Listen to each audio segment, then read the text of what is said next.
Hi everyone, मैं हूं आप सभी का अपना प्रशांत भैया और लेकर आ गया हूं रैपिड रिवीजन का अगला चैप्टर, जो कि है बहुत बड़ा चैप्टर जिसका नाम है टिश्यूज।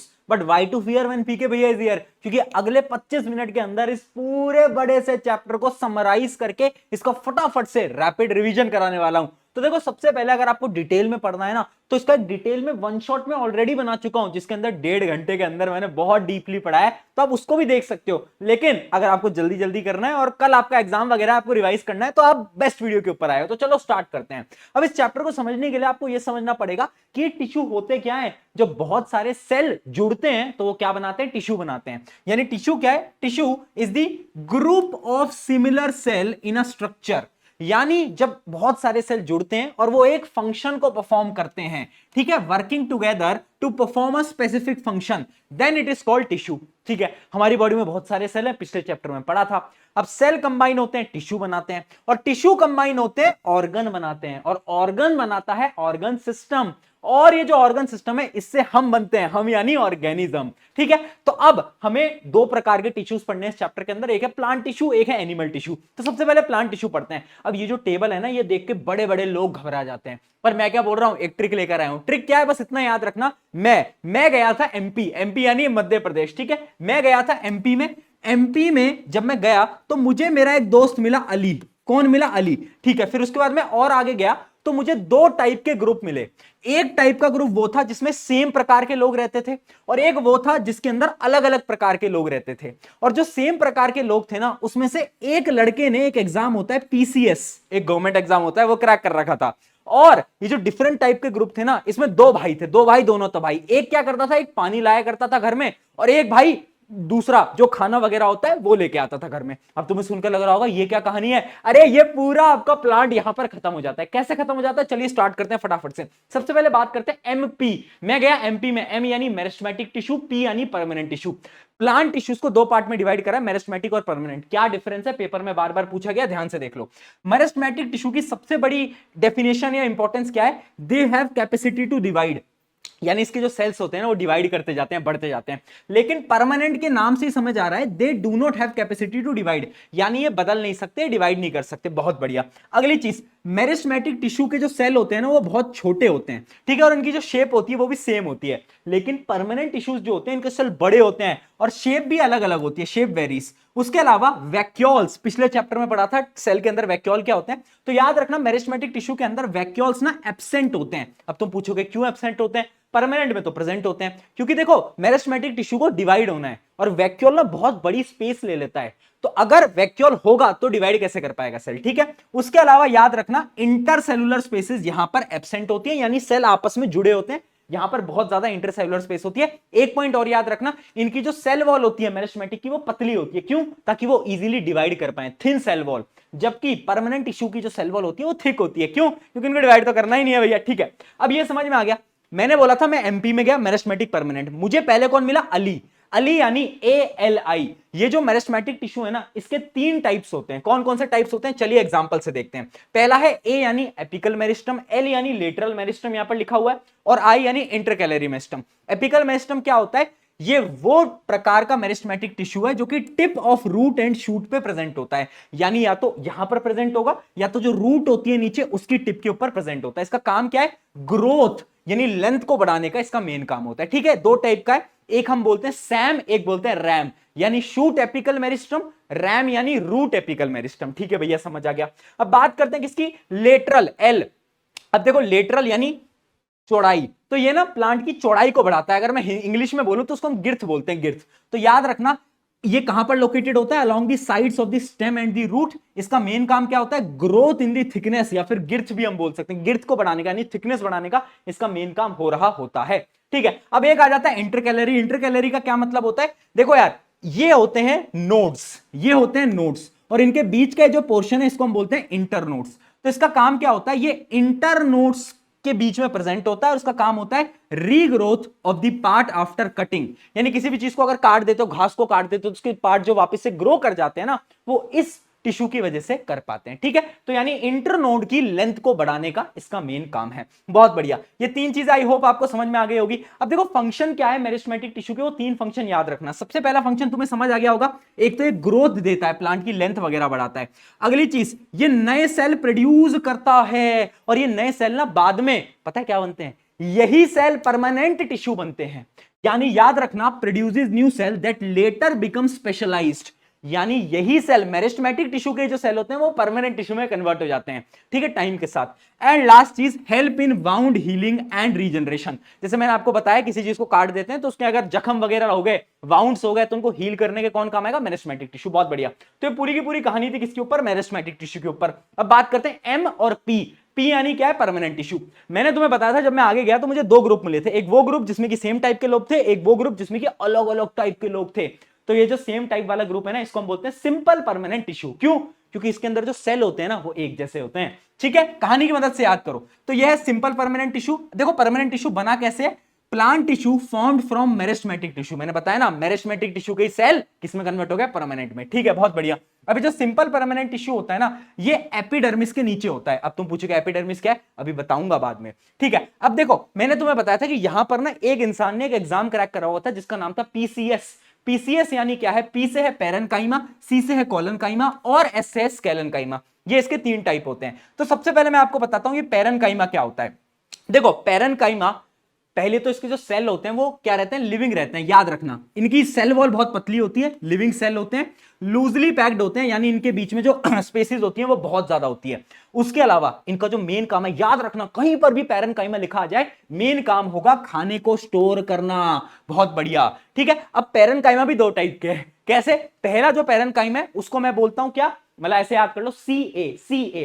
पहला पैरेन्काइमा उसको हम बोलते हैं क्लोरेनकाइमा। क्या बोलते हैं, क्लोरेनकाइमा।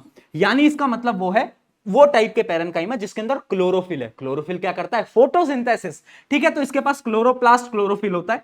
उसके अलावा एरेनकाइमा। एरेनकाइमा क्या है, एरन यानी एयर, यानी इसके बीच में एयर होती है। ये पता है उन प्लांट्स के पास होता है जो कि पानी के ऊपर तैर सकते हैं। फॉर एग्जांपल लोटस, तो लोटस के पास कौन से टाइप का टिश्यू है, एरेनकाइमा।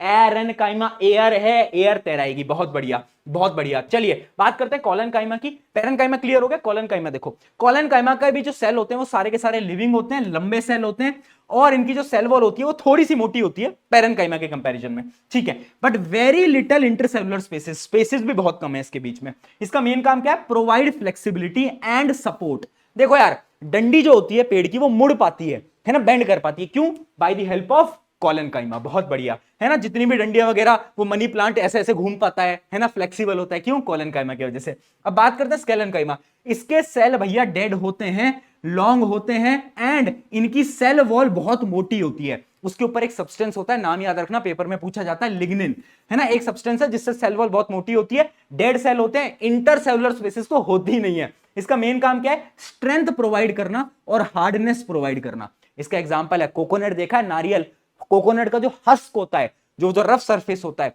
वो इसी से बना होता है। यानी कोकोनट हस्क जो होता है, या फिर आपने वो बीज देखे होंगे, सीड्स देखे होंगे, नट्स देखे होंगे, वो सब स्केलेनकाइमा से बना होता है। चलिए यहां तक की कहानी समझ आ गई, आगे बढ़ते हैं।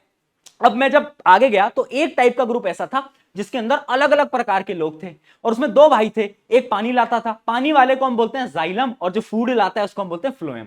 ठीक है, तो याद रखना परमानेंट टिश्यू क्या है, परमानेंट टिश्यू में कॉम्प्लेक्स परमानेंट टिश्यू क्या है, made of more than one type of cell, यानी यहां पर अलग अलग टाइप के सेल हैं। अब ये दो टाइप के, जाइलम और फ्लोएम, इनके बीच का डिफरेंस वेरी इंपॉर्टेंट। देखो जाइलम का काम है पानी लाने का, transport water and mineral. Phloem का काम क्या है, फूड लाने का, है ना, लीफ से फूड हर पार्ट में ट्रांसफर करता है। अगली चीज, इसमें जो ट्रांसपोर्ट होता है वो यूनी डायरेक्शनल होता है, यानी नीचे से ऊपर होता है एक डायरेक्शन में। बट यहां पर जो होता है वो बाई डायरेक्शनल होता है, यानी हर एक पार्ट पे खाने की जरूरत तो पड़ती है, तो खाने का जो पोर्शन है वो हर पार्ट ऑफ द प्लांट में पहुंचता है by the help of phloem. अगली चीज, इसके कुछ कंपोनेंट होते हैं, जाइलम के 4 कंपोनेंट होते हैं, फ्लोएम के भी 4 कंपोनेंट होते हैं, बट जाइलम के 4 में से 3 कंपोनेंट डेड होते हैं। अभी नाम बताऊंगा, अभी याद रखना क्या है, मोस्टली डेड सेल्स होते हैं, जबकि वहां पर मोस्टली लिविंग सेल्स होते हैं। ठीक है, ये सारे के सारे डिफरेंस है। एक मेन डिफरेंस याद रखना कि जाइलम एक और काम करता है जो कि है मैकेनिकल स्ट्रेंथ, यानी वो प्लांट को स्ट्रेंथ भी देता है। But phloem does not provide mechanical strength. ठीक है बेटा, अब देखो जाइलम के तीन पार्ट्स कौन से हैं, एक है ट्रैकियार्ड, एक है वेसल, एक है जाइलम पैरेन्काइमा, एक है जाइलम फाइबर। अब ये देखो, ये जो तुम्हें 1 2 3, ये तीनों की तीनों डेड हैं, सिर्फ एक लिविंग होगा जो कि है जाइलम पैरेन्काइमा। ठीक है, अभी ट्रैकियार्ड क्या करता है, ट्रैकियार्ड क्या है, एक थिक वॉल्ड और डेड है, जैसे मैंने आपको बताया, इसका काम क्या है, कंडक्शन यानी पानी को सप्लाई करना। वेसल, वेसल नाम से ही समझ आ रहा है, एक लंबी सी कोई वेसल टाइप की होगी, पाइप जैसी होगी, जिसका मेन काम क्या होगा, कंडक्शन करना यानी पानी को भेजना। अब इसके डायग्राम बहुत बार पेपर के अंदर पूछे जाते हैं, आई होप ये विजिबल होगा। जैसे कि आप ये देख सकते हो, इस शेप का होता है ट्रैकियार्ड, ये आपकी वेसल, जैसे पानी की नली होती है उस प्रकार से वेसल है। ठीक है, अब दो पार्ट और बच गए जो कि है जाइलम पैरेन्काइमा और जाइलम स्केलेन्काइमा। जाइलम पैरेन्काइमा क्या है, ये भी लिविंग सेल का बना होता है, अकेला होता है, और पैरेन्काइमा यानी फूड को स्टोर करेगा। स्केलेन्काइमा देखो, जाइलम फाइबर या फिर जाइलम स्केलेन्काइमा दोनों एक ही होता है। ठीक है, तो जाइलम फाइबर का क्या काम है, एक तो डेड है और ना ये स्ट्रेंथ प्रोवाइड करता है। क्या प्रोवाइड करता है, प्रोवाइड मैकेनिकल सपोर्ट। ठीक है, अगर मैं बात करूं फ्लोएम की, तो फ्लोएम के भी 4 पार्ट होते हैं, नाम याद रखना है। पहला है sieve tube, very important. Sieve tube मैं यहां पे डायग्राम दिखा देता हूं, ये है आपकी, यहां पर आप देख सकते हो, ये है सीव ट्यूब। ठीक है, ये वाली जो आपको ट्यूब दिख रही है, ये पूरी की पूरी सीव ट्यूब है। इसके एंड्स पे होता है सीव प्लेट, डायग्राम इंपॉर्टेंट है। और इसके साइड में जो तुम्हें सेल दिख रहे हैं, इनको हम बोलते हैं कंपेनियन सेल। कंपेनियन सेल क्या करते हैं, इसकी मदद करते हैं। एक पॉइंट याद रखना, सीव सेल पोसेसेस स्लाइम प्रोटीन, यानी इनके पास एक ऐसा प्रोटीन होता है जो कि खुद को ही ग्रोथ एंड रिपेयर कर लेता है, यानी अगर कुछ भी गलत हुआ तो खुद ही रिपेयर कर लेगा, किसी और की जरूरत नहीं है। नाम याद रखना, स्लाइम प्रोटीन। कंपेनियन सेल क्या करता है, मदद करता है सीव ट्यूब की। अब इसमें भी 2 पार्ट हैं, देखो ये दोनों तो लिविंग होते हैं, ठीक है, ये भी लिविंग होता है, फ्लोएम पैरेन्काइमा, पैरेन्काइमा यानी खाने को स्टोर करेगा। ठीक है, और फ्लोएम फाइबर ये इकलौता डेड होता है। अब ये क्या करता है, सपोर्ट प्रोवाइड करता है, किसको, खुद को, प्लांट को नहीं, खुद को, यानी जो सीव ट्यूब है उसको ये सपोर्ट प्रोवाइड कर रहा होता है। चलिए, यहां पर आपकी प्लांट की पूरी जो कहानी थी वो खत्म हो गई। अब मैं एमपी में जा रहा था, तो मुझे एमपी पुलिस मिली और मैंने एमपी पुलिस से पूछा कि यार क्या एमपी सेफ है, तो एमपी पुलिस ने मुझसे बोला टेक इट इजी। तो मैंने कहा इजी, ई और सी, यानी 2 टाइप के प्रोटेक्टिव टिश्यू भी होते हैं, एक होता है ई, एक होता है सी, यानी एक है एपिडर्मिस और एक है कॉर्क। देखना बेटा, एपिडर्मिस क्या है, जैसे पत्ते के ऊपर जो आउटर कवरिंग होती है वो होती है एपिडर्मिस की। ठीक है, ये सिंगल लेयर ऑफ सेल होते हैं इसके अंदर। उसके अलावा इसका मेन काम क्या होता है, वाटर लॉस से प्रिवेंट करना और कोई भी फंगल इंफेक्शन से बचाना। अब याद रखना, इन्हीं के ही बीच में छेद होता है जहां से गैसेस का एक्सचेंज होता है, और उस पोर को या फिर उस टाइनी ओपनिंग को हम बोलते हैं स्टोमेटा। ठीक है, small pore in the leaf epidermis. ठीक है, और स्टोमेटा को कंट्रोल करते हैं 2 किडनी जैसे दिखने वाले सेल, जिनको हम बोलते हैं गार्ड सेल। ठीक है, क्या बोलते हैं, गार्ड सेल।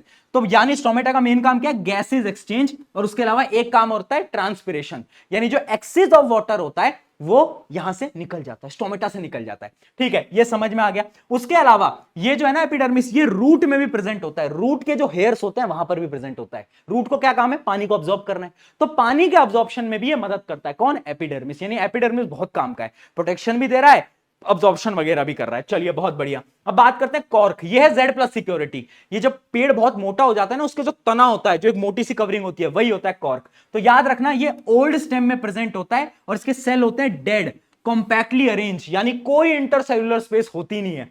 उसके अलावा इसकी सेल वॉल पे एक सब्सटेंस होता है जिसका नाम होता है सुबेरिन।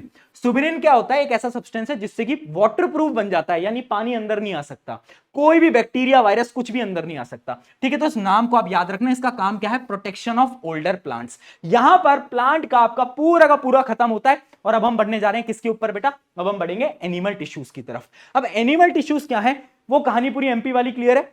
अब मैं आपको बताऊंगा यहां पर एक अलग कहानी। एनिमल टिश्यू 4 टाइप के होते हैं, जैसे हमारे घर में ना, हमारे लिए 4 लोग इंपॉर्टेंट है, एक मम्मी, एक पापा, एक भाई बहन, भाई बहन नहीं है तो मैं तो हूं, उसके अलावा तुम्हारा दिमाग, वो भी जरूरी है भैया। तो ऐसे ही 4 कैरेक्टर यहां पर हैं। पहला character epithelial tissue. Epithelial tissue तुम्हारी मम्मी की तरह है, मम्मी क्या करती है, हर दिक्कत दुविधा से प्रोटेक्ट करती हैं। तो एपिथेलियल टिश्यू क्या करेगा, याद रखना, covering protecting tissue in an animal cell, यानी ये तुम्हें कवर करके रखेगा, तुम्हें प्रोटेक्ट करेगा मम्मी की तरह।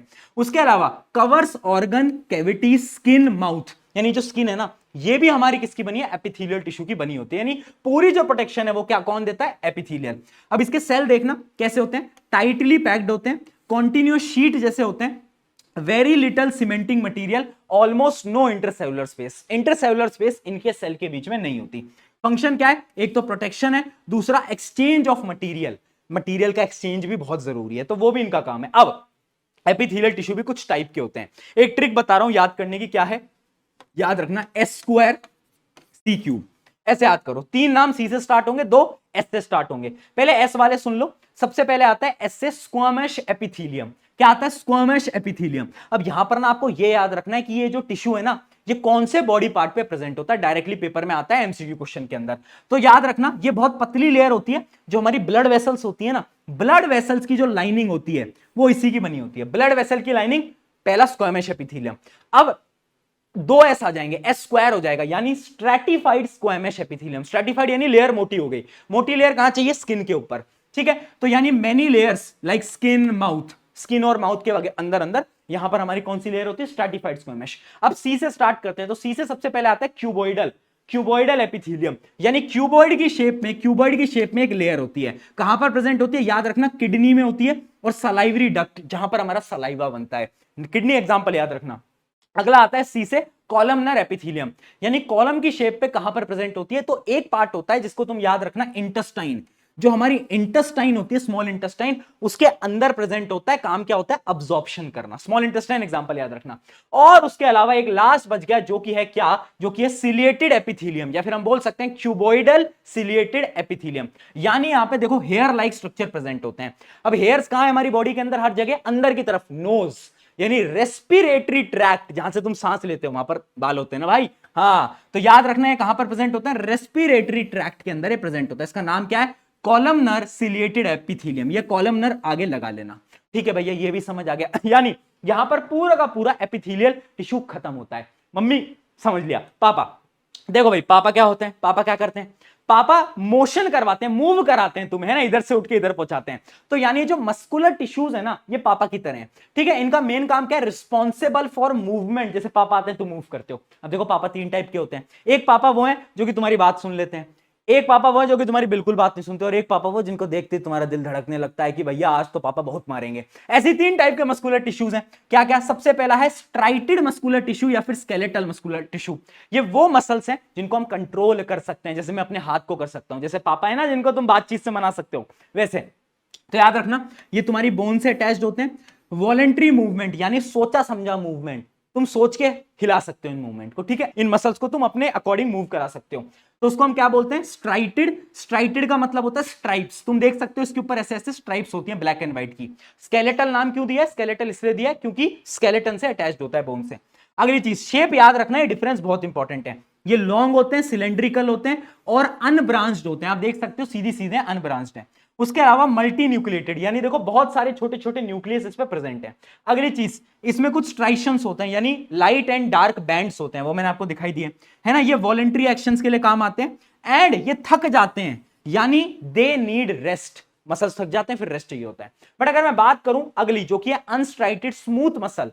स्मूथ यानी ये मसल जो कि किसी की नहीं सुनेंगे, ये तुम्हारी बात सुनेंगे ही नहीं। तो ये क्या है? They are found in alimentary canal blood vessels, यानी कुछ ऐसे पोर्शंस बॉडी के अंदर जो कि तुम कंट्रोल नहीं कर सकते। अरे भाई खाना अंदर जाएगा, डाइजेस्ट होगा, तुम कंट्रोल कर सकते हो? तो जितने भी मसल की मूवमेंट अंदर हो रही है वो सारे के सारे मसल कौन से होते हैं? Smooth and unstriated muscles. याद रखना इनकी शेप याद रखना, ऐसी स्पिंडल शेप होती है, और ये यूनिन्यूक्लिएटेड होते हैं, ठीक है। एक तो स्पिंडल शेप होती है, यूनिन्यूक्लिएटेड होते हैं, इनको हम कंट्रोल नहीं कर सकते, इनमें कोई स्ट्राइशंस नहीं होते, कोई बैंड्स नहीं होते, एंड ये बहुत स्लो मूव करते हैं, है ना, बहुत स्लो मूव करते हैं। इनवॉलेंट्री हम कंट्रोल नहीं कर सकते। And do not fatigue easily, यानी थकते नहीं है। Do not get tired easily, ठीक है। लास्ट आता है वो वाले पापा जिनको देख के दिल धक धक करने लगता है, यानी कार्डियक मसल। ये वो मसल है जो कि हमारे दिल को धड़काने में मदद करता है, ब्लड को पंप करने में मदद करता है। सिर्फ दिल में पाया जाता है, कंट्रोल नहीं कर सकते, इसलिए इनवॉलेंट्री है, ठीक है। सिलेंड्रिकल शेप का होता है, देख सकते हो, बट ये ब्रांच्ड होता है। देखो ब्रांच है ये, तो इसके अंदर ब्रांचेस होती हैं। यूनिन्यूक्लिएटेड होता है, एक न्यूक्लियस होता है एक सेल के पास ही। उसके अलावा इसमें कुछ छोटे छोटे स्ट्राइशंस होते हैं, फेंट यानी हल्के फुल्के। अगली चीज, इसका मेन काम क्या है? Continuous contraction and relaxation. ये कभी नहीं थक सकता, अगर ये थक गया तो तुम थक जाओगे, अगर ये रुक गया तो, ठीक है। डू नॉट गेट फटीग, पूरी जिंदगी भर ये चलता रहेगा जब तक तुम जिंदा रहोगे। चलिए, पापा के बारे में पढ़ लिया, अब आते हैं भाई बहन के ऊपर, यानी मैं, जिनसे तुम कनेक्ट कर सकते हो, यानी उस टिश्यू का नाम है कनेक्टिव टिश्यू। कनेक्टिव टिश्यू का मेन काम क्या है बेटा? इसका मेन काम क्या है? ध्यान से देखना। एक तो ये कनेक्ट करता है, सपोर्ट प्रोवाइड देता है, एंड इसका मेन काम है एक जगह से दूसरी जगह बहुत सारे पार्टिकल्स को ट्रांसपोर्ट कराना। सबसे इंपॉर्टेंट कनेक्टिव टिश्यू है ब्लड। हाँ, ब्लड एक प्रकार का टिश्यू होता है, ठीक है। तो ब्लड यहां पर लिखा हुआ है, ब्लड क्या है, एक प्रकार का फ्लूइड कनेक्टिव टिश्यू है। ब्लड का मेन काम क्या है, it transport gas, digested food, hormones and waste material to the different part of the body. It also provide protection, ये प्रोटेक्शन भी प्रोवाइड करता है। अब देखो ब्लड के ना 3 पार्ट होते हैं। सबसे पहला पार्ट क्या है, एक तो होता है प्लाज्मा, वैसे 4 पार्ट होते हैं। प्लाज्मा क्या है, जो लिक्विड पार्ट होता है ब्लड के अंदर, उसको प्लाज्मा बोलते हैं। एक होता है सेल, जिसको हम बोलते हैं आरबीसी, यानी रेड ब्लड सेल या फिर रेड ब्लड कॉर्पसेल्स, जो भी बोलना चाहो। अब इनके पास ना एक बहुत इंपॉर्टेंट चीज होती है जिसको हम बोलते हैं हीमोग्लोबिन। और हीमोग्लोबिन क्या करवाता है, transport of oxygen. Very important, RBC में हीमोग्लोबिन, हीमोग्लोबिन क्या करा रहा है, ऑक्सीजन को ट्रांसपोर्ट। अगली चीज व्हाइट ब्लड सेल, वो जो मैंने प्रोटेक्शन की बात करी थी ना, यही सेल प्रोटेक्शन प्रोवाइड करते हैं, हमारी बॉडी को इम्यूनिटी देते हैं। एंड प्लेटलेट, प्लेटलेट क्या है, प्लेटलेट कभी भी कहीं पे कट लग जाता है तो जो ब्लड क्लॉटिंग होती है वापस से एकदम स्मूथ स्मूथ हो जाता है ना, किसकी वजह से, इसकी वजह से, help in clotting of blood. ठीक है, ये हो गया ब्लड के बारे में। अब बात करते हैं कुछ और प्रकार के कनेक्टिव टिश्यूज ना, डायरेक्टली डिफरेंस पे पेपर में सवाल आता है। पहला टेंडन लिगामेंट। देखो टेंड ऐसे याद करना, टेंडन यानी 10 डॉन। अगर तुम 10 डॉन से लड़ाई करोगे, 10 डॉन है भाई, तो तुम्हारी हड्डी पसली अलग कर देंगे, यानी तुम्हारे मसल्स और बोन को अलग कर देंगे। तो टेंडन क्या करता है, एक ऐसा टिश्यू है जो कि तुम्हारे मसल और बोन को जोड़ता है, याद रखना बेटा, ऐसे याद करो। और लिगामेंट क्या करता है, ligament directly bone to bone, सिर्फ बोन टू बोन जोड़ रहा होता है। ठीक है, अब याद रखना टेंडन जो होते हैं वो टफ होते हैं और इलास्टिक नहीं होते, यानी ऐसे ऐसे मूव नहीं कर सकते। बट बोन टू बोन में जो लिगामेंट होते हैं वो इलास्टिक होते हैं, स्ट्रॉन्ग तो होते हैं बट इलास्टिक होते हैं, यानी मूव, देखो मूव कर सकते हैं। बहुत बढ़िया। Help in the movement of bone, यानी टेंडन्स बोन को मूव करवाते हैं, जबकि लिगामेंट क्या करते हैं, help in stability and holding of bone, यानी जो बोन्स जुड़ी हुई हैं आपस में, यहाँ पे 2 बोन जुड़ी हुई हैं, उनकी स्टेबिलिटी को मेंटेन करता है लिगामेंट। ठीक है, याद हो गया। उसके अलावा एक डिफरेंस है बोन और कार्टिलेज। बोन यानी हड्डी, कार्टिलेज यानी जो कान का जो सॉफ्ट सॉफ्ट मटेरियल है, इसको कार्टिलेज बोलते हैं। ठीक है, तो ये हार्ड होता है, नॉन फ्लेक्सिबल, बट ये फ्लेक्सिबल होता है और ज्यादा हार्ड नहीं होता। याद रखना कि इसके अंदर ब्लड वेसल प्रेजेंट होती है, लेकिन कार्टिलेज के अंदर ब्लड वेसल एब्सेंट होती है, कोई ब्लड वेसल नहीं होती। ठीक है, उसके अलावा matrix made up of protein and mineral, यानी ये किससे बना होता है, प्रोटीन और मिनरल से, जबकि जो कार्टिलेज है वो मेनली प्रोटीन से बना होता है। ठीक है, ये चीज क्लियर हो गई। अब एक और इंपॉर्टेंट डिफरेंस बेटा, सबसे इंपॉर्टेंट, जो कि है एरोरल और एडिपोस। एरोरल, एडिपोस, आदि को पोज देना है, बट वो पोज उसका अच्छा नहीं आ पा रहा, क्यों, क्योंकि वो मोटा है। यानी एडिपोस टिश्यू क्या करता है, ये फैट को स्टोर करता है ना। यानी ये किससे बना होता है टिश्यू, ये फैट के ग्लोब्यूल से बना होता है। काम क्या है, stores excess of nutrient as fat, यानी बॉडी के जितने भी न्यूट्रिएंट्स है उसको फैट की तरह स्टोर कर लेगा। ठीक है, इसका मेन काम याद रखना, help in temperature regulation and found beneath skin, यानी जो इंटरनल ऑर्गन के स्किन के बीच में होता है, इसका मेन काम है बॉडी का टेम्परेचर को मेंटेन करना। ठीक है, फैट से बॉडी का टेम्परेचर मेंटेन होता है। अगली चीज एरोरल, एरोरल से यानी air air air air match हो रहा है ना। अब ये कुछ नहीं है, ये हमारी जो सेल्स होते हैं उनके बीच के गैप को भरता है ना, तो एक प्रकार की एयर समझ सकते हो इसको। Most widely distributed connective tissue of the body क्या करता है, fill spaces inside organ, found between skin and muscle, skin and muscle के बीच में पाया जाता है। स्किन और मसल के बीच में, इनके बीच की जो हवा है, यानी जो गैप है, उस गैप को फिल कर देता है, बस इसका काम यही है, फिलर की तरह काम आता है। Around blood vessel, nerves and bone marrow. ठीक है, काम क्या है, provide support and help in the repair tissue, very important. यानी ये टिश्यू, अगर कोई टिश्यू में दिक्कत हो जाती है तो उसके रिपेयर में भी काम आता है। मुझे पता है अभी तुम्हें लग रहा है इतनी सारी चीजें याद कैसे होंगी, नोट्स एक बार पढ़ लेना डिस्क्रिप्शन में, तो तुम्हें एक बार पढ़ोगे वापस से लेक्चर देखना, याद हो जाएगा जब तक। अब लास्ट दिमाग की बात करते हैं। अब देखो दिमाग क्या है, दिमाग के पास, मतलब हमारी पूरी बॉडी के पास एक टिश्यू होता है जिसको हम बोलते हैं नर्वस टिश्यू। नर्वस टिश्यू का क्या काम होता है, सबसे पहले समझो, एक सेल होता है नर्व सेल, जो कि हमारा बेसिक यूनिट होता है ना। बेसिक यूनिट क्या होता है, नर्व सेल, जिसको हम न्यूरॉन भी बोल रहे होते हैं। क्या, न्यूरॉन। ठीक है, बताया भी था सेल में, longest cell of the human body neuron. ठीक है, many nerve fibre bound by connective tissue, यानी ये जो नर्व सेल का जो कनेक्शन है, इसी की मदद से तुम्हारे ब्रेन तक सारे सिग्नल्स पहुंच पाते हैं। यानी सारे सिग्नल्स को कौन कोऑर्डिनेट करता है, यही। तो coordinate body activities, allow response to environment.